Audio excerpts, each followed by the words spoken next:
Mahalagang balita para sa mga biyaheros, lalo na sa mga OFWs na paalis at pauwi ng Pilipinas. Naglabas po ng mahalagang advisory ang Philippine Airlines at Cebu Pacific Airlines patungkol sa mga kanseladong flight simula ngayon araw, March 10 hanggang March 16, 2026. Ito'y dahil sa lumalalang tensyon sa gitnang silangan, lalo na sa pagitan ng Iran at Saudi. Narito panoorin nyo ang buong video kung kasama ba ang schedule nyo sa mga flight na nakansela para hindi masayang ang pagod nyo sa pagpunta sa airport.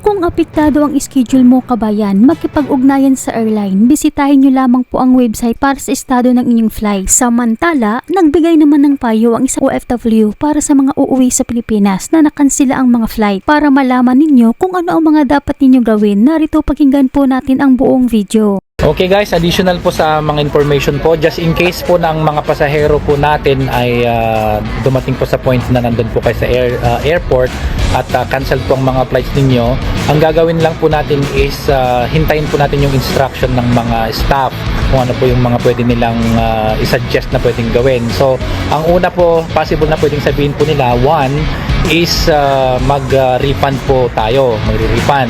Magbibigay po sila ng mga folio o dokumento at yun po ang gagamitin for refund. And pangalawa is pwedeng mag-rebook.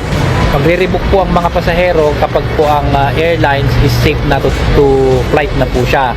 Yun po yung pangalawa. So pag kayo po ay magpa-flight pa rin, we are obliging everyone na pumunta pa rin po kayo sa airport para sila pong magbigay ng instruction kung ano po yung mga pwedeng gawin at pwede po nating iproseso before or after na mag-declare po sila ng cancellation ng kanilang mga flights. Okay? So that's all once again guys, at be updated dahil itong kaganapan ng giyera is medyo complicated, pero we are praying and hoping na maayos po lahat yan. Okay? Bye guys!